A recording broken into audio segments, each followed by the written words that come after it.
तो आपने जो कहा वो ठीक कहा। मैं यही तो कह रहा था पहले से कि हिंदू धर्म में जो जातियां है उसी हम्म। से जो लोग परेशान हैं, वो चाहते हैं कि वो जाति से थोड़ा दूर हटके जो हम्म। जितनी भी जातियां एससी एसटी में है वो सब एक अच्छी कम्युनिटी बनाए, जिसको हम कहते हैं कि भाई बुद्ध एक ऐसी चीज है कम्युनिटी जिसमें जाति नहीं है। तो वहां पर सब जाति आप खत्म श्योर हो करके। सर? किस बात आप पे? श्योर हो कि बुद्धिज्म में जातिवाद नहीं है? देखो, मुझे पता है बुद्धिज्म में जातिवाद नहीं, क्योंकि मैं जहाँ पर रहता हूँ वहां पर बुद्धिज्म में सिर्फ बौद्ध लिखा जाता सर है। सुनो सुनो सुनो सुनो, ऐसे नहीं मेरी होता बात है पूरी सर। करने दोगे या नहीं करने नहीं, दोगे? अभी अभी सुनो सर। अभी नहीं, अभी अब मेरी बात सुनो। पूरी तो नहीं हुई, आपने फिर कहा, आप ही आपने की पहले बात तो पे आ कह सर दिया। ये जाऊंगा। आर्ग्यूमेंट बहुत नहीं आया, पुराना है, नहीं सुन आया, चुके हम। नहीं आया अरे ना। रुको, अरे नहीं भैया। नहीं, इनको आप, बोलने दिया ये जाएगा। गलत अरे बात, बीच में नहीं, ये गलत बीच में बात, नहीं। ये गलत बात आपको है, मौका नहीं दे ये रहे गलत हैं। बात है, मैं देखो मेरे भाई अरे गलत रुको बात है आपने। यार, आपको मौका दे रहे हैं भाई, बीच में मत बोलो, ऐसे इरिटेटिंग बात मत करो। ठीक है। मेरा प्रश्न ये है, अगर आप ये कह रहे हो कि हिंदू धर्म में जातिवाद है, ठीक है, मान लिया। आप कह रहे हो कि जातिवाद है इसीलिए हम कहीं और जा रहे हैं या किसी और प्लेटफॉर्म को चुन रहे हैं। आपकी चॉइस है, चुनना भी चाहिए, आपका अपना हक है, क्योंकि कॉन्स्टिट्यूशन हमें ये अधिकार देता है। मैं उसका सम्मान करता हूँ। लेकिन सवाल ये है कि आपने कहा कि बुद्धिज़्म में कास्टिज़्म नहीं है, बुद्धिज़्म में जातिवाद नहीं है। ठीक है, तो इस बात की समीक्षा होनी चाहिए, इस पर बात करिए आप मेरे से, बस। मुझे लगता है कि आपको जाति और जातिवाद में फर्क ही नहीं पता है। जातिवाद अच्छा। क्या होता है कि मैं हम्म। चमार हूँ और ये ब्राह्मण है, तो ये दोनों हम्म। शादी नहीं कर सके, तो ये जातिवाद है। लेकिन हम्म। बुद्धिज्म में तो ऐसा नहीं है, क्योंकि मैं सच कहूँ तो मैं चमार कम्युनिटी से हूँ। लेकिन जो हम्म। हमारे ही यहाँ पर जो यादव बुद्धिस्ट है उनके और मेरे अंकल के बेटे के साथ शादी हुई, तो ये जातिवाद नहीं हुआ। समझे? हम्म। जाति हम्म। ये जातिवाद नहीं है मेरे भाई। ये जो जातिवाद हम्म। हिंदू धर्म में है, इससे जो परेशानी थी, ठीक है, जो ऊंच नीच का भेदभाव था या अत्याचार था, दिल में नहीं जाने दे रहे थे, यहाँ पर परेशान हो रहा था, इन सब से दूर हटके हम्म। एक अच्छी लाइफ जीना जो बुद्धिज्म में मिल हम्म। रही है, तो लोग वहां पर जा रहे हैं। तो हम्म। मेरा मुद्दा बस यही था कि आप लोग उनको टारगेट क्यों कर रहे हो कि वो गंदा है, ऐसा हम्म। है। आप ये चाहते हो कि वो अच्छी लाइफ मैं नहीं मैं जिए। मैं बताऊं क्यों टारगेट कर रहा हूँ? अच्छा, बताओ। बौद्ध ग्रंथ पढ़े हो? बहुत अच्छी बात कही आपने। किसने लिखे हैं बौद्ध ग्रंथ? बुद्धिस्टों ने। अच्छा, कौन थे वो बुद्धिस्ट? आप बताओ कौन थे बुद्धिस्ट? भारत में तो बुद्धिज्म खत्म हो गया था ना, कौन थे वो बुद्धिस्ट जिन्होंने लिखा? अच्छा, एक बात बताइए, बौद्ध नहीं नहीं, ग्रंथ बताओ कब ना। लिखे गए? मैं वही पूछ रहा हूँ बौद्ध ना। ग्रंथ। देखो, ऐसे नहीं होता है सर। पहली अच्छा, बात ठीक है। कि आप कह दोगे कि भारत में बौद्ध खत्म हो गए थे, तो बुद्धि हम्म। भारत से बुद्ध, भाई मैं उन ग्रंथों से आपको रेफरेंस दूंगा जहाँ भारत से बुद्धिज्म, जहाँ बुद्धिज्म खत्म नहीं हुआ था, ठीक है ना? जैसे श्रीलंका के ग्रंथ ले लो। ठीक है, तो श्रीलंका मेरी में तो बात भी अब बुद्धिज्म था सुनोगे? ना? नहीं, पहले था मेरी था, बात मैं सुनो। मानता हूँ। मेरी बात सुनो देखो, पहले। तुमने बुद्ध सुनो ग्रंथ की सर बात की, पहले, भारत ऐसे में नहीं चलेगा। बुद्धिज्म। ऐसे नहीं ठीक है, अपनी चलेगा बात सर। पूरी कर दो। ऐसे नहीं ठीक है, चलेगा, बोलो। हलवा नहीं चलेगा। बात करने का अगर ढंग नहीं है ना सर, तो प्लीज़ आप बड़े शौक से जा सकते हैं। यहाँ पे बात आप करिए मेरी तो बात फैक्ट पे समझ नहीं बात रहे करिए। हो। आपकी आप बात मुझे बात से समझने में वो कोई कर रहे हो। चॉइस नहीं है सर, मुझे कोई चॉइस नहीं है आपकी बात समझने में। ठीक है, मैंने कहा बताओ। ना, मैं फैक्ट पे बात करूंगा। ठीक है, बताओ। आपकी बात प्रमाण नहीं है मेरे लिए।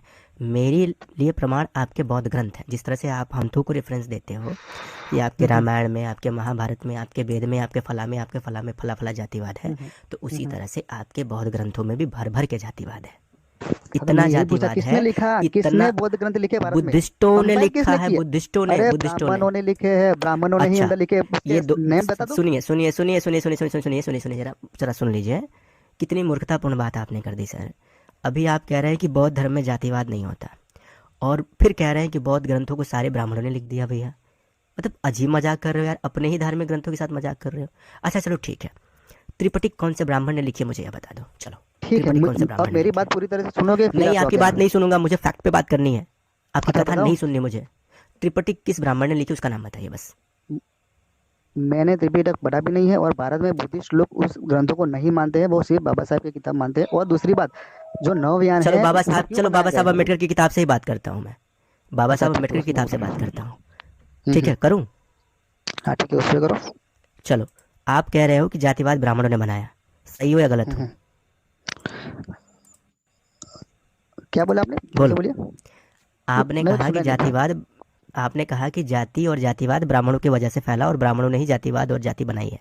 सही हो? हाँ, तो वो तो सही है ना। कंफर्म हो? अरे उसमें कहने की क्या बात है मेरे भाई, अरे समाज एक बार बोलो समाज ना, में होता है। कंफर्म हो या नहीं हो। बाद में अभी पलटी मारोगे हाँ, तो फिर मैं क्या करूंगा? देखो तुम बातों को घुमा रहे, आप ग्रंथों की तरफ मैं देखो, घुमा मेरे नहीं रहा सवाल हूँ का यार पहले जवाब भैया। दो। अरे यार, लग रहा है यार, क्यों बच्चों जैसे आर्गुमेंट कर रहे हो यार? कुछ तो मैच्योर होके बात करो भाई। मतलब यार क्या मतलब, ऐसे कोई बात करता है क्या? कुछ तो मेच्योरिटी रखो यार, कि मतलब एक मैच्योर बंदे की तरह हम बात करें, लगे कि हाँ कुछ पढ़ा लिखा बंदा है। आप अपने ही बात से बार बार पलटी मार जाते हो। अभी आपने कहा कि भारत में और जो मेरे है भाई। जातिवाद, सुन लीजिए सुन लीजिए। आपने कहा है कि जातियां जो है वो ब्राह्मणों ने बनाई है, ठीक है। हम्म, जबकि बाबा साहब अम्बेडकर कहते थे कि हम्म, जातियां या फिर जातिवाद, हम्म, यानी कि जातियां बनाना और जातिवाद जैसी कुप्रथा को भारतीयों के ऊपर लादना, ये ब्राह्मणों के औकात की बात नहीं है, हम्म, ब्राह्मणों के बस की बात नहीं थी। तो हम्म। आप ये बताइए कि आप सही हो या बाबा साहब? मैं वो दिखा देता हूँ कि बाबा साहब ने ये कहाँ पे लिखा है, कौन वरना सी आप किताब है बोलोगे ये? कि हाँ मैं बता देता हूँ भाई, बहुत अच्छी बात। ये आपने अभी फतेह वाली बात की है, मैं दिखा देता हूँ। भारत में जातियाँ, उनकी हम्म, संरचना, उत्पत्ति और विस्तार, बाबा साहब हम्म, अम्बेडकर, ठीक है। हम्म, बाबा साहब ने ये एक कोटेशन इसी बुक में दिया है, और यहाँ पे लिखते हैं कि प्रारंभ में यह समझ लेना उचित होगा कि अन्य समाजों की भांति हिंदू समाज भी वर्गों द्वारा गठित हुआ था। प्रारंभ के सुविदित वर्ग थे ब्राह्मण या पुरोहित वर्ग, क्षत्रिय या सैनिक वर्ग, वैश्य या व्यवसायी वर्ग, शूद्र या शिल्पकार या सेवक वर्ग। इस तथ्य की ओर खास तौर पर ध्यान दिया जाना चाहिए कि यह मूलतः वर्ग व्यवस्था थी। इसमें योग्यता प्राप्त कर लेने पर व्यक्ति अपना वर्ग बदल सकते थे। फलतः वर्गों के कार्मिकों में भी परिवर्तन हो जाया करता था। कहने का आशय यह है कि जैसे मान लीजिए कि आप ब्राह्मण हैं, आप पठन पाठन का कार्य कर रहे हैं, आप ब्राह्मण हैं, लेकिन आपने शिक्षा देने का, पठन पाठन और अध्ययन का कार्य, यानी कि जो ब्राह्मण के कर्म है, अगर आपने उसको छोड़ करके अगर आपने दूसरे तीसरे जैसे व्यवसाय अगर आपने अपना लिया, तो आप ब्राह्मण से आप वैश्य वर्ण को प्राप्त हो जाएंगे, और आपकी पहचान जो है और आपका काम जो है वो वैश्य का माना जाएगा। इस चीज़ को स्वयं बाबा साहब अम्बेडकर भी कोट कर रहे हैं और कह रहे हैं कि प्रारंभ में ऐसा ही था, यानी कि भारत में जो वर्ण व्यवस्था थी वो प्रारंभ में ऐसी थी। हम्म। तो उसमें बदलाव ठीक है, कैसे आया? वो मैं बताता हूँ। प्रारंभ की बात कर रहे हैं, ठीक है। इसमें योग्यता प्राप्त कर लेने पर व्यक्ति अपना वर्ग बदल सकते थे। फलतः वर्गों के कार्मिकों में परिवर्तन हो जाया करता था। हिंदू इतिहास काल के किसी अवसर पर, यानी कि हिंदुओं के इतिहास काल के किसी अवसर पर पुरोहित वर्ग ने हिंदू संस्था के अन्य जनों से अपने को सामाजिक रूप से विलग कर लिया। कहने का आशय यहाँ पर यह है, बाबा साहब कह रहे हैं कि जो पुरोहित वर्ग था, यानी कि पुरोहित वर्ग का आशय यहाँ पर जो पूजा पाठ और जो हिंदू संस्कृति के रिलेटेड जो रिचुअल्स फॉलोअर, जो यानी रिचुअल्स को मेंटेन करने वाले जो लोग थे, रिचुअल्स को क्रियान्वित करने वाले जो लोग थे, तो उन्होंने क्या किया कि उन्होंने अपने आप को एक पृथक रूप में वो कर लिया, छांट लिया, पृथक कर लिया अपने आप को, और वो उसी घेरे में बंध गए। उसके बाद क्या हुआ, नीति अपनाकर एक स्वयं जाति बन गया, यानी कि जब ये पृथक हुआ तो ये अपना एक अलग एक पहचान केंद्रित कर लिया, यानी कि मैं पुरोहित वर्ग हूँ, मेरा काम बस यही है, और यह पीढ़ी दर पीढ़ी होता रहेगा, ठीक है। ये पीढ़ी दर पीढ़ी मैं इसी काम को करूंगा। तो यहाँ पर पीढ़ी दर पीढ़ी मैं इसी काम को करूंगा, तो जो मेरा काम था, पहले क्या था कि शुरू शुरू में हुआ ये कि शुरू शुरू में व्यक्ति जो था, जन्म से उसकी जाति और उसका काम तय नहीं होता था, उसके कर्म से, यानी कि एक ही परिवार में कोई व्यक्ति जो है पठन पाठन का कार्य करता था, कोई सेना में यानी कोई सुरक्षा रक्षा का कार्य कर सकता था, और कर सकता था, आज भी होता है, ऐसा नहीं है कि आज नहीं होता है। और कोई ऐसा भी है कि वो कुछ नहीं करता है, तो वो घर की व्यवस्था देखता है, घर में अपने लोगों, अपने स्वजनों की सेवा ससुरा करता है। तो ये सारी चीज़ें होती रहती हैं। और मैं आपसे निवेदन करूंगा कि मेरी बात को बड़े आराम से सुनिएगा, मैं आप ही के जैसा हूँ और मैं आपके ही साथ हूँ। बस दिक्कत यह है कि आप मुझे समझने की कोशिश नहीं करते हो, और मैं अपनी बात फैक्ट पे रखने की कोशिश करता हूँ, ताकि जो चीज़ सही सही है वो सही सही समझ में आ सके। तो मुझे मौका दीजिएगा और बड़े आराम से सुनने की कोशिश करिएगा। तो जिसको आज हम जाति कहते हैं, असल में वो कोई जातिवादी नहीं है सर। हमारा जो पेशा था, यानी कि हम जो काम कर, हमारे पूर्वज जो काम करते थे, और जैसे ही उन्होंने अपने काम को केंद्रित कर लिया, यानी कि स्किल्ड हो गया, यानी कि जैसे मान लीजिए कि मैं खेती करने वाले समाज से आता हूँ, मैं कुशवाहा हूँ, हम मूलतः कृषि कर्मी हैं, हम खेती बाड़ी करने वाले हैं। तो हुआ यूँ कि अब हमारे पूर्वजों ने खेती प्रारंभ की, और फिर उनके बाद से उनकी पीढ़ियों ने भी वही काम करना शुरू कर दिया। तो फिर क्या है कि हम कार्मिक रूप से एक ही ट्रेडिशन या एक ही परंपरा में बंध गए, बस हम एक ही कार्य को करने लगे, हम बाहर ही नहीं निकले उस चीज़ से। तो फिर क्या हुआ कि ये जो हमारा कर्म था, हमारा कर्म पूरी तरह से स्वकेंद्रित हो गया, और फिर हम अपने कर्म यानी कि अपने वर्ण से बाहर ही नहीं जा पाए। तो इस तरह से हमारे सामने एक ऐसे वर्ण का निर्माण हुआ, एक ऐसे वर्ग का निर्माण हुआ जो जिस कार्य को करता था उसी कार्य में निष्पन्न होने लगा। अब आप हमसे ये पूछेंगे कि भैया ये हुआ कब, तो मैं आपको बताता हूँ। इसके भी साक्ष्य मिलते हैं हमारे यहाँ नहीं, सबसे। मेरा ये सवाल ही नहीं है। अब आपने मैं बात मैं खत्म मैं हो गई मैं ये भी मेरा। बता देता हूँ, मैं ये भी बता देता हूँ, चूंकि ये पैन स्ट्रीम सिर्फ आप ही नहीं अन्य लोग भी देख रहे हैं। तो ये हुआ तब कि जैसे सिंधु सभ्यता की हम बात करते हैं, तो सिंधु सभ्यता में भी इस बात के प्रमाण मिले हैं कि वो भी जो सिविलाइजेशन थी, वो जो व्यक्ति जो कार्य करता था उसी ट्रेडिशन को आगे बढ़ाती थी। जैसे बढ़ई अगर कोई है तो उनके आने वाली पीढ़ी में भी वही काम होगा। कोई पंडित है, पुरोहित है, तो वो पूजा कराता है, तो फिर उसकी पीढ़ियाँ भी वही काम करेंगे। तो इस तरह की जो ट्रेडिशन है वो सिंधु सभ्यता में भी देखने को मिलती है। इसके भी प्रमाण हैं और मैंने अपने इसी चैनल पर इस विषय पर भी स्ट्रीम की है। अब जो मैंने आपसे कहा अभी कुछ देर पहले कि बाबा साहब स्वयं इस बात को मानते थे कि जो जातिवाद है इस उसके जिम्मेदार ना मनु थे, यानी कि जो स्वयंभू मनु मनु के ऊपर आरोप लगा दिया जाता है कि मनु ने जो है वो जातिवाद बना बांट दिया। तो बाबा साहब हम्म, क्या कहते हैं मनु के बारे में, ब्राह्मणों के बारे में, ये भी थोड़ा सा जान लेते हैं हम लोग। तो ये वही बुक है, मैं फिर से आपको दिखा देता हूँ। हाँ, एक मिनट थोड़ा सा समय दीजिए मुझे। हाँ, ये वही बुक है। ये देखिए, डॉक्टर अंबेडकर मनु के विरोधी तो थे। बाबा साहब अंबेडकर जो है मनु का बहुत विरोध करते थे। कहने का आशय यह है, बाबा साहब ये कह रहे हैं कि मैं ये स्वीकार करने के पक्ष में नहीं हूँ कि कोई एक व्यक्ति एक ऐसे विधान को तय कर दे कि जिससे एक समाज तो भाई बहुत ऊंचे स्तर को प्राप्त हो जाए और दूसरा जो है वो बहुत निचले स्तर को प्राप्त हो जाए, और ये दोनों ही इस चीज़ को स्वीकार कर ले। ये बड़ी बात है। कहने का आशय है कि यहाँ पर वो विद्रोही भावना क्यों नहीं आई जब एक ही व्यक्ति ने एक ऐसे विधान को बनाया कि एक पूरा का पूरा वर्ग जो है वो कह रहा है कि ये पूरा का पूरा वर्ग नीचे चला जाए, और फिर उसी व्यक्ति ने एक ऐसा विधान बनाया जिसमें कह रहा है कि ये पूरा का पूरा वर्ग ऊपर चला जाए। तो जब इतना बड़ा विरोधाभास हो रहा था, जब इतनी बड़ी क्रिया प्रतिक्रिया हो रही थी, ऐसे में किसी ने एक विरोध नहीं किया। ये बात मेरे गले नहीं उतर रही है। तो बाबा साहब इसी चीज़ को स्पष्ट कर रहे हैं। मैं फिर से इसको पूरा पढ़ देता हूँ। फिर वो आगे कहते हैं कि जब तक वह इतना घोर अत्याचारी व्यक्ति ना रहा हो कि समस्त जनता को अपने अधीनस्थ कर सका हो। फिर कह रहा है कि ऐसा तभी संभव है कि जो व्यक्ति इस तरह का कार्य कर रहा है वो इतना अत्याचारी हो कि सारी जनता उसकी गुलाम हो। तब तक यह सोचा भी नहीं जा सकता कि उसने इतना अवसर दिया जा सकता था कि पूर्णतः ऐसी अन्यायपूर्ण संस्थाओं को समाज पर लाद दे जिसका सरासरी तौर पर किए गए अवलोकन से भी पता नहीं लग सकता। ऐसा प्रतीत हो सकता है कि मैं मनु के प्रति कठोर हूँ। कह रहे हैं कि मैं मनु के प्रति कठोर हूँ, लेकिन मैं भली भांति जानता हूँ कि मुझ में इतनी क्षमता नहीं है कि मैं उसके भूत को मृत्यु का शिकार बना सकूं।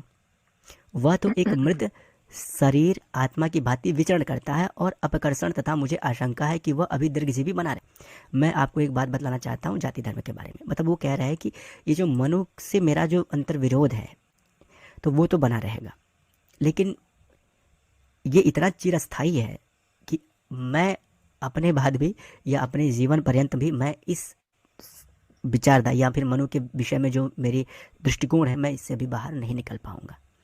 फिर आगे क्या है वो समझते हैं। फिर डॉक्टर अंबेडकर मनु पर आरोप लगा देते कि मनु ने 4 वर्णों के लिए अलग अलग दंड विधान बनाए। अब फिर क्या है, वर्ण व्यवस्था उन्होंने नहीं बनाई। अब देखिए आगे लिखते हैं, अभी दीर्घजीवी बना रहेगा। इतना मैं लंबा रहने आपको दो ना। सर सर सर इतना सर लंबा रहने दो, ठीक है, अभी नहीं, बात आप खत्म हो गई, मैं बोर समझ क्यों हो गया। रहे हो? नहीं, आप बोर क्यों हो रहे हो? वो अभी तो इसलिए शुरू क्योंकि हुआ है बात का सर। मुद्दा नहीं है, वो गलत नहीं मुद्दे नहीं पे नहीं जा रहे नहीं हो ना नहीं आप। नहीं नहीं नहीं, बिल्कुल मैं सही मुद्दे पे हूँ। आप आप मेरी एक सच बात सुन स्वीकार लोगे नहीं तो कर आपको पा समझ में आ सर, जाए आप नहीं। सच स्वीकार नहीं कर पा रहे। मैं इसीलिए बार बार बोल रहा था आपको फैक्ट पे बात करनी पड़ेगी। मैं फैक्ट पे ही बात करता हूँ। आप अभी तक हल्ला मचाए रहे कि ब्राह्मणों ने जातिवाद फैला दिया, ये कर दिया, वो कर दिया। अब बाबा साहब क्या इस बारे में कह रहे थे, अब वो आपसे सुना नहीं जा रहा है। अरे नहीं पढ़े हो सर तो सुन तो लो, कुछ जान तो लो। मैं किसी ब्राह्मण की किताब तो दिखा नहीं रहा हूँ, मैं खुद बाबा साहब की किताब दिखा रहा हूँ, बाबा साहब का विचार दिखा रहा हूँ कि वो क्या सोचते थे। हम सब उनके फॉलोअर हैं, उनकी आइडियोलॉजी को थोड़ा बहुत तो एक्सेप्ट करना चाहिए। आप उन्होंने जो कहा वो मानने में आपको क्या तकलीफ है? ऐसे थोड़ी आप कन्नी काट के भाग जाएंगे। सुन लीजिए, आपके काम आएगा और आपके बच्चों के भी काम आएगा, दूसरों को भी काम आएगा। ठीक है ना? थोड़ा सा धैर्य रखिए। धैर्य के साथ ज्ञान कहीं से भी मिलता हो लेना चाहिए, है ना? फिर कह रहे हैं कि मैं एक बात बतलाना चाहता हूं कि जाति धर्म का नियम मनु द्वारा प्रदत्त है और न वह ऐसा कर सकता था। कह रहे हैं कि जाति धर्म का जो नियम है वो मनु के द्वारा ना ही प्रदत्त किया गया, ना ही मनु ऐसा कर सकते थे। जाति तो मनु के बहुत पहले से ही कायम थी, वह तो सिर्फ इसका समर्थक था। इसीलिए उसने उसके विचार दर्शन की रचना की, किंतु यह निश्चित है कि वर्तमान हिंदू समाज विधान का संस्थापक नहीं था और ना ही वो ऐसा कर सकता था।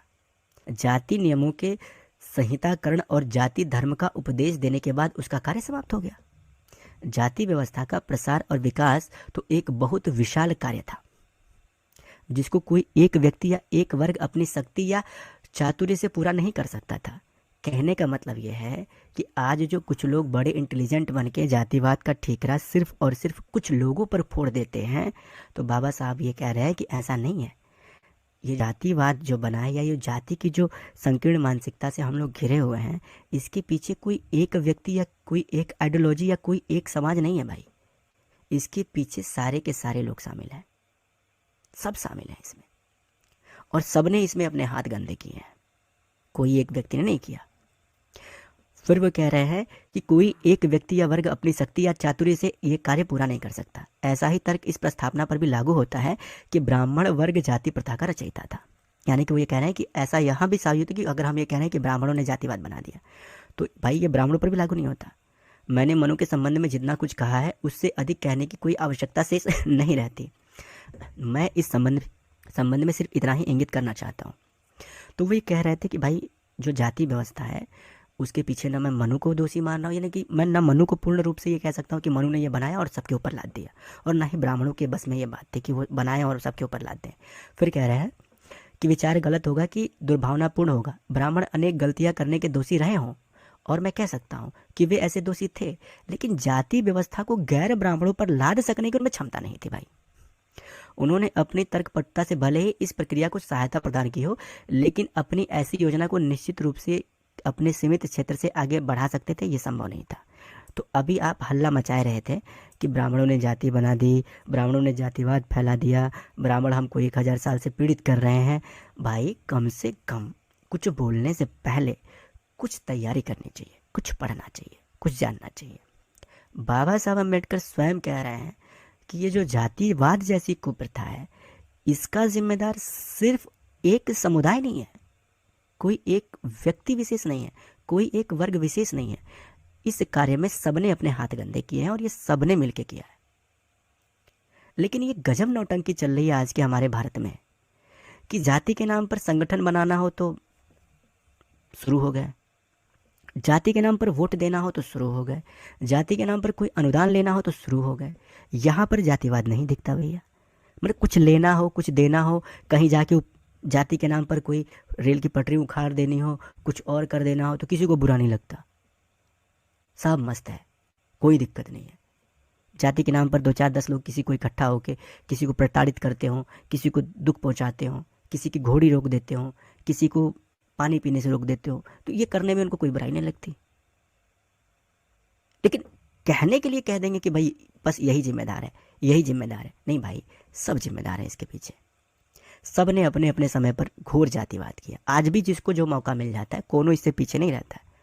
अभी आपके ही समाज के लोगों की, चाहे मेरे ही समाज के लोगों की बात कर लो, होता क्या है, हमारे ही बीच में से लोग निकलते हैं, फिर कहते हैं कि मैं अपनी जाति की लड़ाई लड़ूंगा, मैं अपने जाति को न्याय दिलाऊंगा, मैं अपने जाति के लोगों का भला करूंगा। फिर वो राजनीति में आ जाते हैं। पहले पैदल चलते थे, चप्पल टूटी फूटी रहती थी, और फिर बाद में वो नेताजी बन जाते हैं, और फिर नेताजी के पास मर्सिडीज, बंगला, गाड़ी, घोड़े, नौकर चाकर सब हो जाते हैं। फिर उनको समाज भूल जाता है।